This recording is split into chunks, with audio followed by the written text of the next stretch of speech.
Hello students, welcome back to my channel. कैसे हो आप सब? उम्मीद करती हूँ बेटा सभी अच्छे होंगे और अपना ख्याल भी रख रहे होंगे।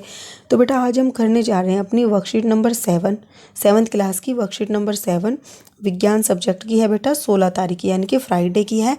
फ्राइडे को बेटा आपकी 2 वर्कशीट आई हैं, एक आई है आपकी साइंस की और एक दूसरी आई है आपकी एसएसटी की। ठीक है, एसएसटी की हो चुकी है अपलोड, तो देख लेना आप वहाँ से, अगर नहीं देखी है तो।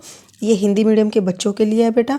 चलिए स्टार्ट करते हैं। और आपकी सैटरडे को कोई भी सब्जेक्ट की वर्कशीट नहीं आएगी, जनरल वर्कशीट आएगी। ठीक है, विद्युत धारा का चुंबकीय प्रभाव हम पढ़ेंगे आज। हमने पहले अपनी लास्ट वर्कशीट में क्या पढ़ा था बेटा? विद्युत धारा का तापीय प्रभाव पढ़ा था हमने। ठीक है, आज पढ़ेंगे चुंबकीय प्रभाव। तो हम जानते हैं कि जब किसी तार से विद्युत धारा को प्रवाहित किया जाता है तो वह तप्त या गर्म हो जाती है। ये क्या कहलाता है? विद्युत धारा का तापीय प्रभाव कहलाता है। ठीक है, आज की कक्षा में अध्यापिका मोनिका ने एक गतिविधि दिखाई जिसमें उन्होंने उपयोग की जा चुकी माचिस की डिब्बी की कार्डबोर्ड ट्रे ली। ठीक है, तो जो इस तरीके की जो बेटा कार्डबोर्ड ट्रे होती है, ठीक है, ये वाली अंदर वाली जिसमें माचिस की तिल्लियाँ रखी होती हैं, तो वो ली। उसके बाद क्या किया उन्होंने? इसके अंदर एक छोटी चुंबकीय सुई को रखा और उसके अंदर इन्होंने क्या रखा? एक छोटी सी चुंबकीय सुई को रखा। चुंबकीय सुई क्या होती है बेटा? ये वाली। ठीक है, इसको रखा उसके अंदर। फिर क्या किया? इसके चारों ओर विद्युत तार लपेट दी और उसके चारों ओर बेटा इस तरीके से विद्युत तार लपेट दी। ठीक है, माचिस की डिब्बी के। उसके बाद उन्होंने इस तार के स्वतंत्र सिरे को चित्र के अनुसार स्विच से होते हुए विद्युत सेल से संयोजित किया। इसका क्या मतलब है बेटा? देखो डायग्राम में देखो आप साथ साथ। तो जो ये तार लपेटी थी तो इसके 2 सिरे थे, एक सिरा यहाँ आ गया, एक लपेट कर यहाँ आ गया। ठीक है, इस तरीके से लिपटते हुए। तो ये सिरे को यहाँ से बल्ब के होते हुए बल्ब लगाया यहाँ पर और फिर उसके बाद एक स्विच लगाया। ठीक है, जो आप पढ़ चुके हो स्विच क्या होता है। और एक साइड जो है सेल से संयोजित कर दी और सेल के दूसरे एंड को स्विच से संयोजित करके इस तरीके से उन्होंने परिपथ बना दिया। अब चुंबकीय सुई के निकट एक छड़ चुंबक को लेकर आई। फिर अध्यापिका क्या किया? एक छड़ चुंबक को लेकर आई। ठीक है, ये भी चुंबक होती है, इसको लेकर आई। फिर देखिए क्या देखा, देखिए क्या होता है। उसके बाद अध्यापिका ने बच्चों को निम्नलिखित स्थितियों में ध्यानपूर्वक निरीक्षण के लिए क्या कहा, तो आप भी ध्यान से सुनना बेटा। ठीक है, स्विच ऑन की स्थिति में जब क्या हो, ये स्विच ऑन हो यानी कि उसमें से विद्युत प्रवाह हो रही है। ठीक है, और दूसरा स्विच ऑफ की स्थिति में यानी कि उसमें से विद्युत प्रवाह नहीं हो रही। ठीक है, तो अब कुछ बच्चों ने क्या पाया?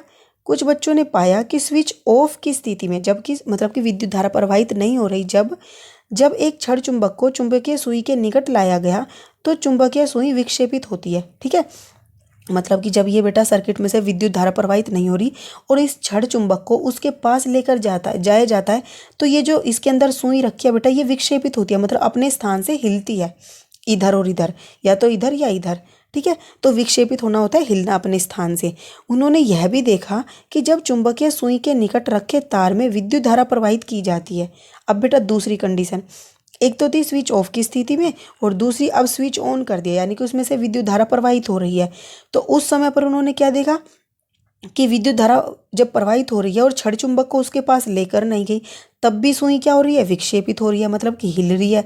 तो यानी कि जब विद्युत धारा प्रवाहित की जाती है तब भी वो सुई हिली और जब इसमें छड़ चुंबक को इसके पास लेकर जाया गया तब भी सुई हिली। तो इससे हम क्या निष्कर्ष पर निकलते हैं बेटा? क्या बताया अध्यापिका ने कि किसी तार से विद्युत धारा प्रवाहित होती है तो वह चुंबक की भांति व्यवहार करती है। तो जब हम विद्युत धारा प्रवाहित करते हैं किसी भी सर्किट से तो वो क्या करती है? वो जो परिपथ होता है वो चुंबक की भांति व्यवहार करता है, मतलब उसके पास जो भी ऐसी चीज़ें जाएंगी मतलब कि जिनमें से क्या हो, जो चुंबक का आकर्षण करती हो। ठीक है, जैसे लोहा हो गया तो उन सभी को वो अपनी तरफ क्या करेगी? अट्रैक्ट करेगी। ठीक है, तो इसे विद्युत धारा का चुंबकीय प्रभाव कहते हैं। इसीलिए बेटा क्या कहा जाता है, जहाँ पर भी ट्रांसफार्मर लगे होते हैं, बहुत ज़्यादा बिजली की ग्रिड होती है, वहाँ पर बोला जाता है कि हमें वहाँ से नहीं गुजरना चाहिए, क्योंकि क्या होगा, उसमें क्या हो रही है? विद्युत धारा प्रवाहित हो रही है और बहुत ज़्यादा मात्रा में हो रही है, जिसकी वजह से वो हमें अपनी तरफ खींच सकते हैं। ठीक है, चुंबक के विद्युत के चुंबकीय प्रभाव के कारण।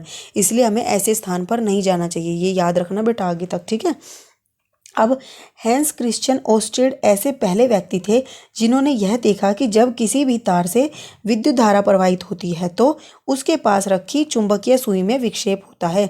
उसके पास जो ये चुंबकीय सुई रखी थी और किसी सर्किट से विद्युत धारा प्रवाहित हो रही है तो इसमें क्या होता है? विक्षेपण होता है, ये हिलती है। ठीक है, तो इसी को क्या बोला जाता है? विद्युत का चुंबकीय प्रभाव। ठीक है। अब क्वेश्चन करते हैं बेटा, क्या किसी तार में विद्युत धारा प्रवाहित करने पर वह तार चुंबक की भांति व्यवहार करता है? तो हाँ बेटा, क्योंकि वो क्या करने लगता है, लोहे की बनी वस्तुओं को अपनी तरफ आकर्षित करने लगता है। ठीक है। ऐसे व्यक्ति का नाम बताइए जिन्होंने विद्युत धारा के चुंबकीय प्रभाव को सबसे पहले देखा। तो वो कौन थे बेटा, हैंस क्रिश्चियन ओस्टेड। ठीक है। फिर चुंबकीय सुई का एक लघु चुंबक है, जो चुंबकीय सुई है वो क्या एक लघु चुंबक है? तो हाँ, ठीक है। ये थी बेटा आपकी आज की वर्कशीट। उम्मीद करती हूँ आपको अच्छे से समझ आ गई होगी, और बेटा समझ आ जाए तो इसको लाइक शेयर कर देना।